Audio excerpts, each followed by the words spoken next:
Good morning, angels and others. This is day 5 in a 365-day podcast marathon. We'll see how we go.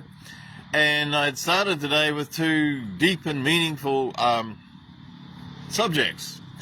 But then I was sitting here on this park bench by the river, by the lake, in fact. And Joe turned up. Joe Vello, who is 93.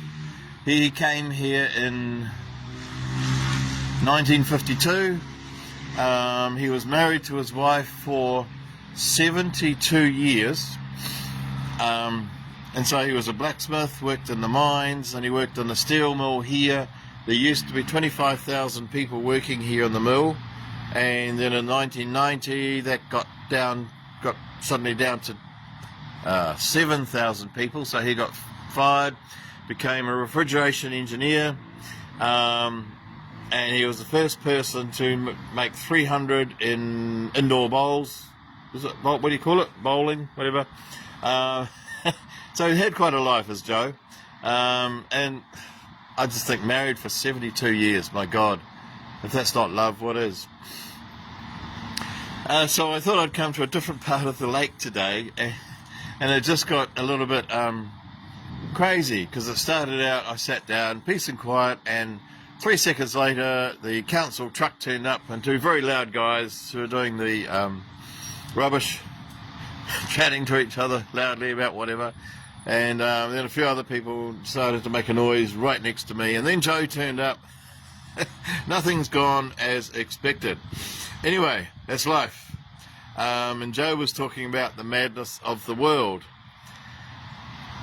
And I'm absolutely experiencing this whole different parallel worlds in a sense, because I know absolutely there's stupid stuff going on, there's horrendous stuff, cruel stuff, insane stuff happening in the world. And here I am in this pristine, peaceful place with a friend who's just not buying into it, and nor am I. Because we get to choose the world that we live in. And I know, particularly since I'm here for, 3 days now, I have hardly picked up my phone, mainly just to do these podcasts. And perhaps 2 or 3 minutes to, that's it. So I haven't really looked at my phone. I took some photos. And so we're in this world of, it's a beautiful spot. And people are friendly. Joe just racked up and talked to me for half an hour.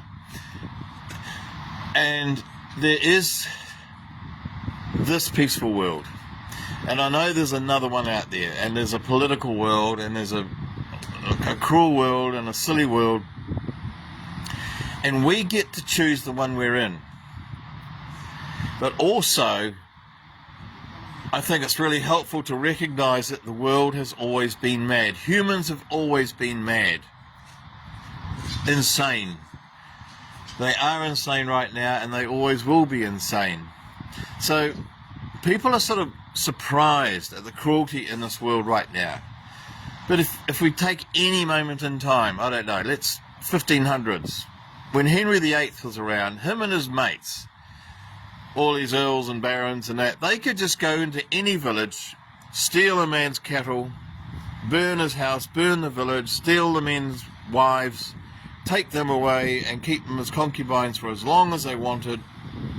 And then when they're finished with the wives, they would just discard them, either kill them, or they would send them back to the village that they'd burnt. And so women would be stolen, sometimes for years at a time, and their families would not know where they were.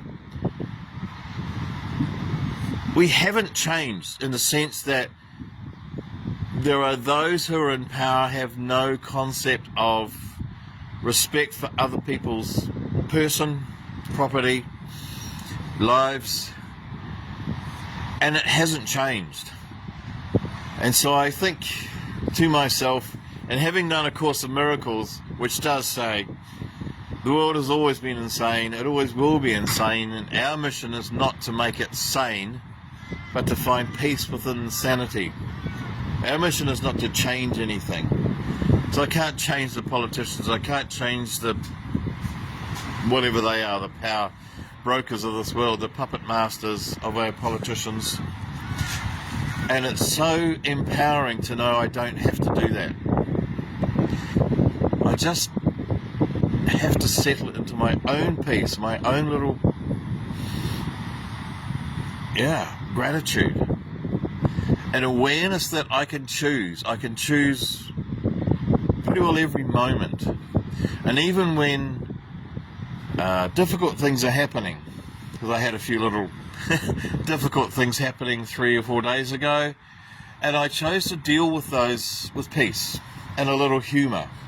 The person on the other end that I was dealing with was not choosing peace, and they were really upset.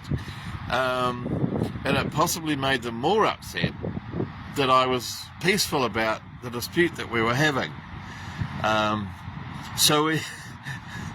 I can't help his peace. I can only help mine. I can't make an individual change his mind about a situation that just needs to be dealt with. I can only change my own mind. And I get to do that every day. And the Course in Miracles says that changing our mind about our life, about everything that happens, is both easy and difficult. And it's easy to, if I'm in traffic and someone pulls in front of me, I can choose to be peaceful or I can choose to be angry about it. If someone interrupts this podcast, as I think someone's about to right now, I know he's quiet, I can choose to be angry about it, I can choose to be annoyed, or I can choose to be placid about it, peaceful. So that it's easy to choose peace when something happens or in a moment, and it's particularly easy to choose peace right now, where it is peaceful. The difficult part is choosing peace every single moment, and that takes amazing discipline. And so over, I think it was 11 years, we did the Course in Miracles every day, and that took discipline to do it every day and to look at everything in our lives and change our minds about everything in our lives. So this choosing peace is easy and it's difficult. Easy to do when we remember. At 90% of the time we don't remember, so the difficult bit is the discipline. Anyway, that's my little rant for the day. Knowing that it's easy to choose peace here, these people just come down to do some fishing, and all these cars going wherever they're going to work across the bridge, and I'm sitting here with nothing particular to do. So of course I can choose peace. But something might happen and I get to choose peace again and again and again and again and again. So my darlings, I wish you peace and a beautiful day of gratitude.